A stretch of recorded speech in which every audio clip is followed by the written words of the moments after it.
evening.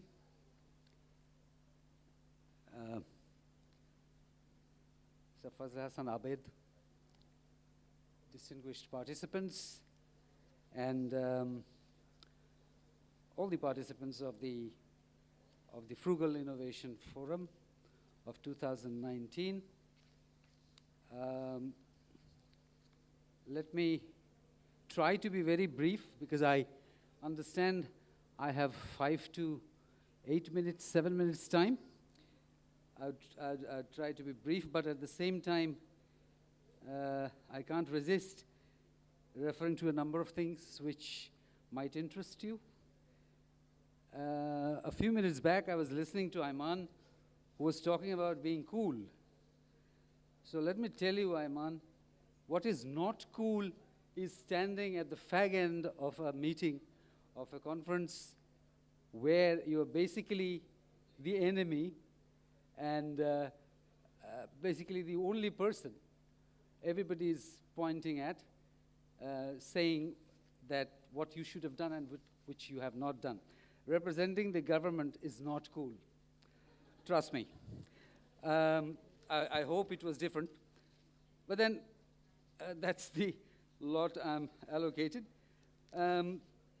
It's sad that I had not been able to join you in the last 2 days, but I was told that a number of people from the government and from its periphery actually joined and had meaningful discussions with all of you.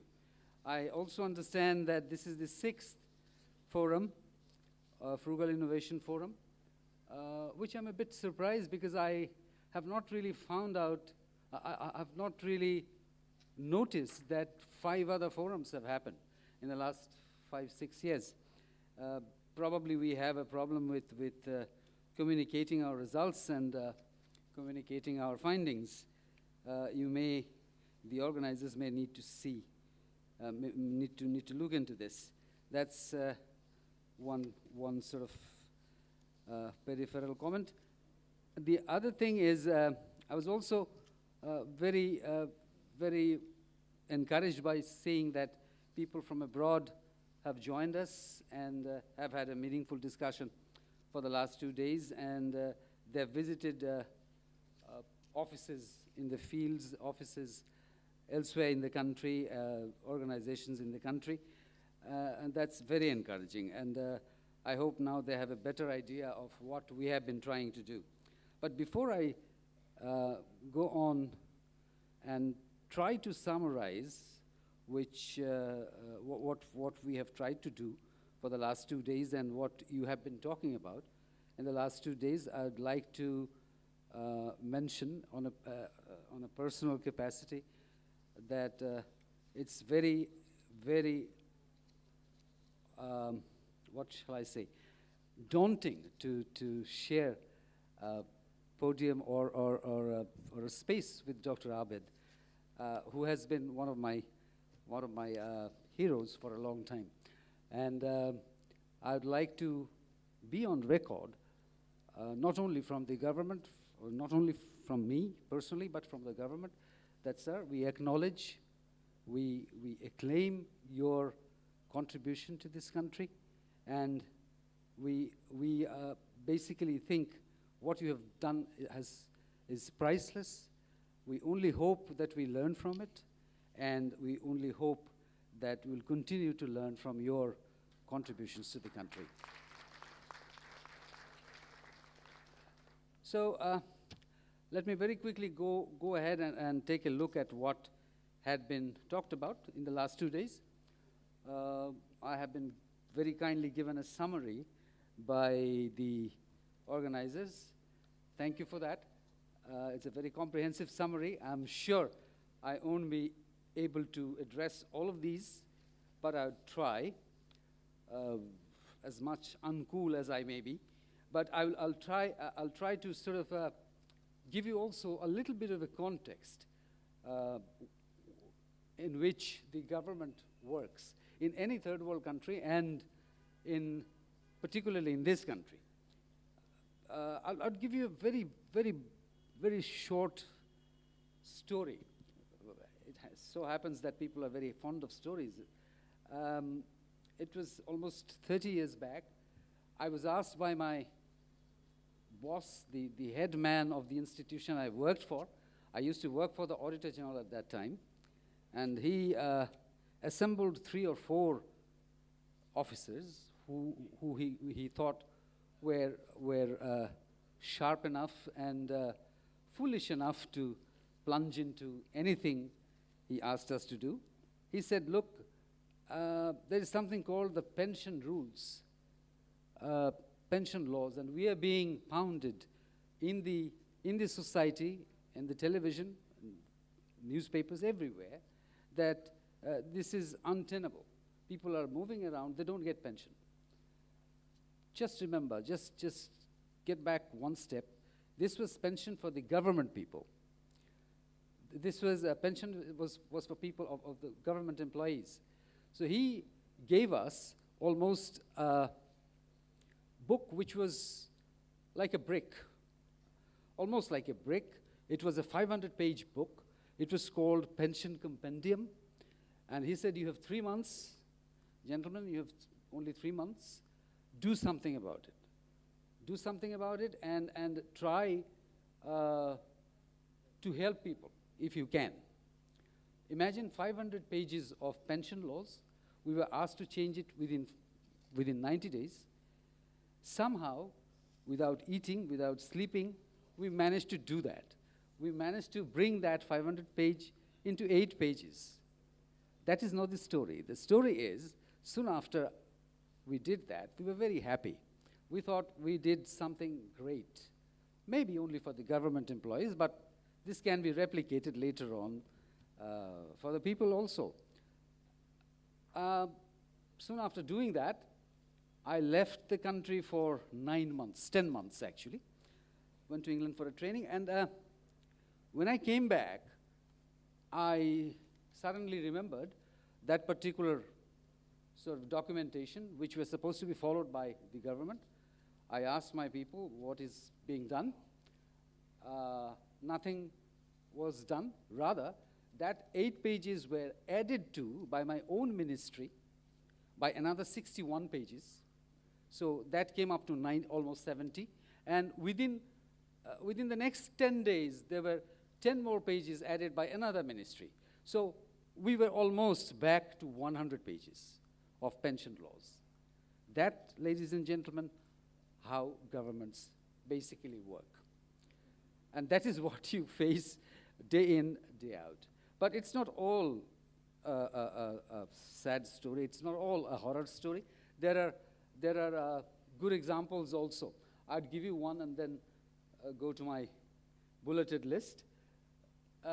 When we joined around mid-80s, early 80s in this government service, government officers traditionally were somebody who you saluted and who you sort of stayed away from.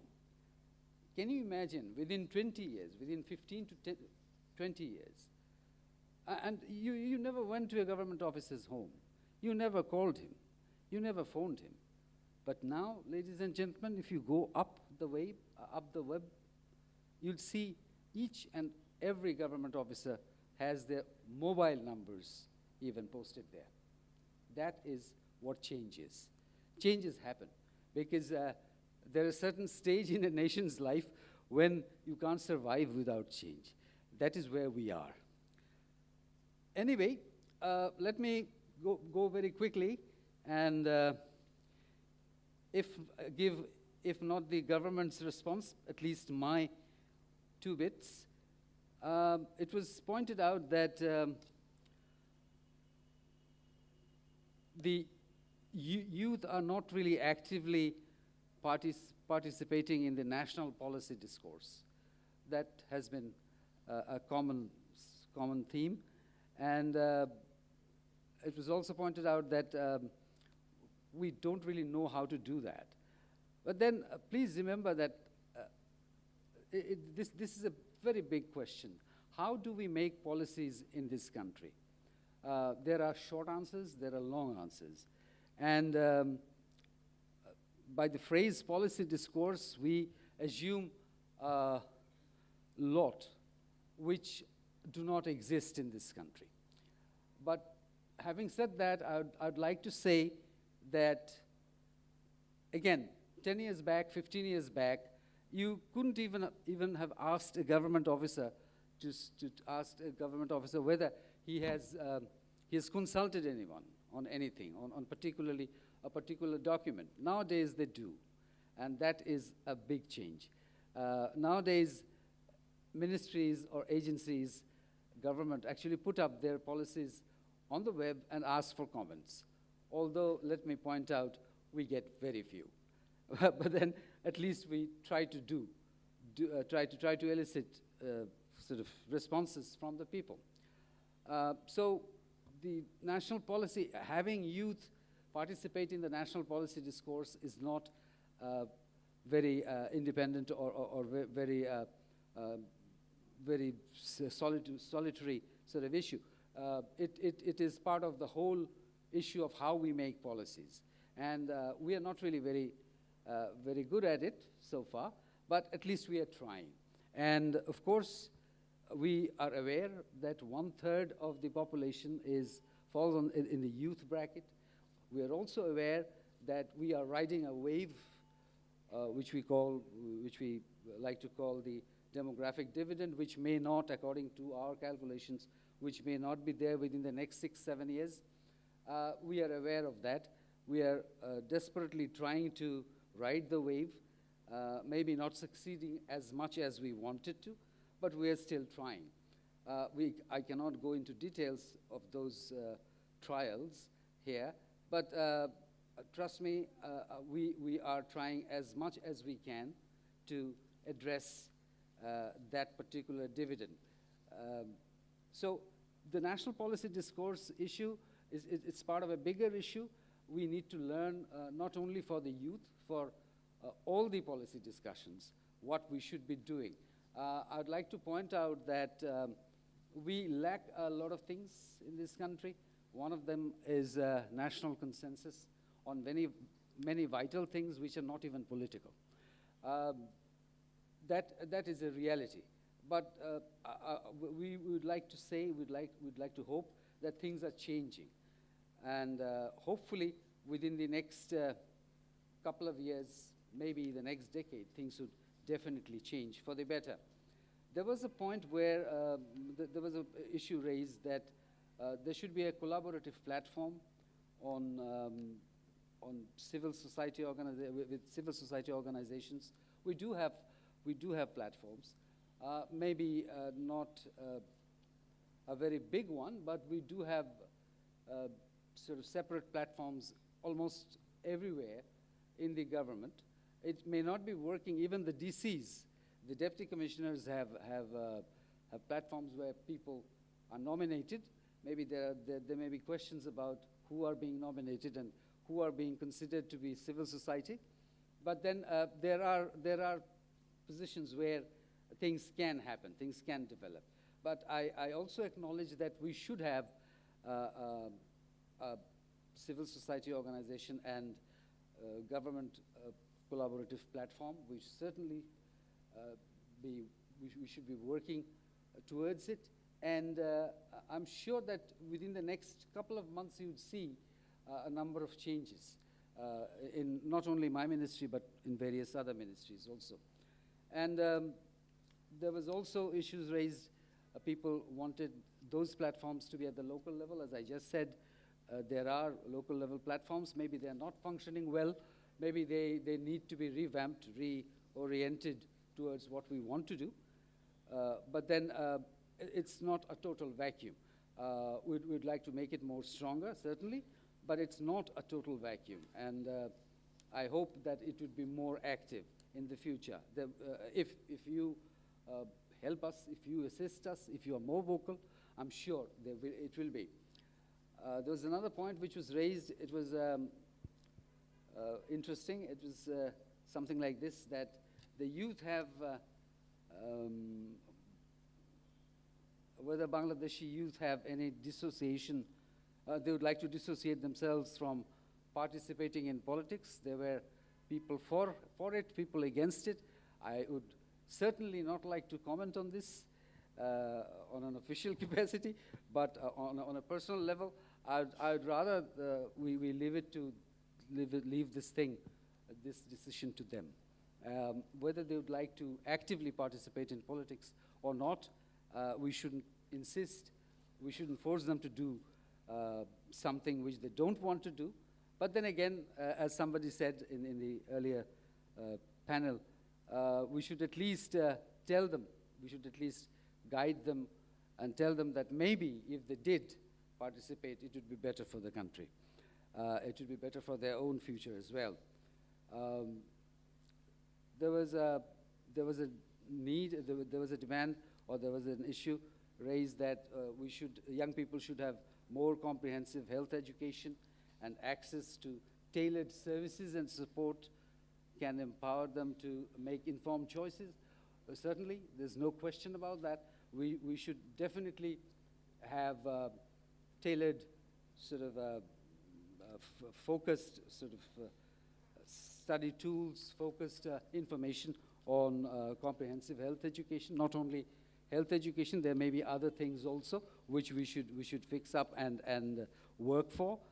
And there was also a group of discussants, participants, who said that youth perception about vocational trainings are a major area where they are not really very happy about, and we shouldn't be imposing what the youth should do.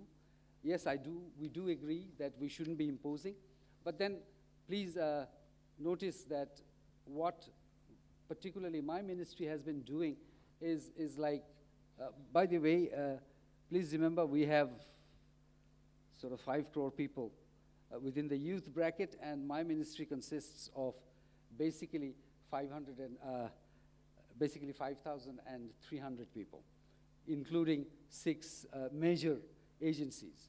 In my particular ministry, we only have 35 people. So you can well understand what we have to do, what we have to achieve in the next few years or within the next 10 years. And we are limited by our strength, we are limited by budget, but we still do acknowledge, do understand that there may be certain areas of vocational training about which the youth may not be interested. The youth may think that it's a wastage of resources and wastage of their time. But I can also assure you that we never force anyone to take any particular training. It is open for all, and it is free for almost all. And I don't recall remembering forcing anybody to any of these vocational courses. So that question of driving something down their throat doesn't arrive. Also, the people said that they should be actually deciding their own future. No doubt about it. But once again, a note of caution: there may be certain perception among them about their future, which may be a little bit uncool, a little bit divisive, little bit suicidal. We should also remember that. It's my humble suggestion. There's we don't really want to force anybody into anything. And we had been cautioned that youth is not a homogeneous group. We had been cautioned that there are marginalized youths. Absolutely, no doubt about that. We do have programs specifically for those marginalized youth. But of course, it's not enough. We would be heavily dependent on our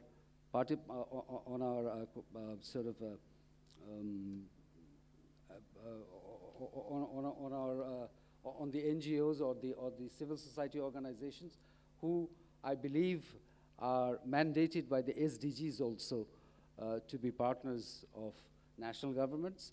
And we realize that this is something which we have not done much about, but we will be doing it. There is a realization in government corridors that we are not doing enough. But we also, as some of you mentioned, we also do not know how to go about it. We hope that organizations like BRAC would come up with concrete steps. All ministries in government actually have the mission and vision. It's something like this. You can have a mission of planning to beat the gravitational pull, going towards the space. That could be your vision. And the mission could be going particularly to moon. But then our problem is we do not know how to go there and how to make that spacecraft, and whether to build from scratch or piggybacking on something else. So we need assistance, we need support, we need advice from all the civil society organizations, particularly those organizations which have proved their mettle, like BRAC. We hope that BRAC would come up with ideas which we can engage upon and which we can build upon. And finally, youth aspirations should be recognized and addressed. This is something, frankly, I don't know what to say about. I don't know how to specifically recognize and address youth aspirations, because as the survey showed us a few minutes back, even the youth are not really very sure about their own aspirations. But I believe that with open discussion and sort of collaboration and participation, like in forums like this, we would be in a better position to understand how the government should be approaching this. But having said this, having said all this, I would like to say a few words about the Frugal Innovation Forum. You see, whenever we think about innovation, we think about technology. We generally don't think about social innovation or cultural innovation, but this is very important also. And in a country, as Dr. Ahmad has told us, where climate change is fast becoming a major problem, will be a major problem, we need to have innovation which addresses our social needs and cultural needs as well. And I'd like to conclude by telling you another brief story. A few months back, I was having this discussion with a friend of mine, an anthropologist from a university. She told me that, she was telling me about how changes happen, how innovations happen.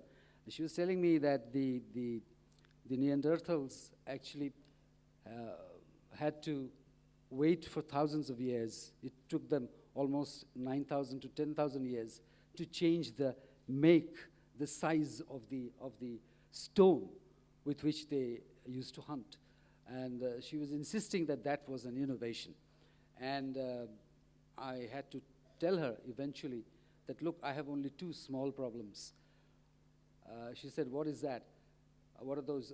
I said, look, I don't have 10,000 years, number one. Number two, I don't have $10 trillion also. So having a Frugal Innovation Forum annually is a wonderful idea.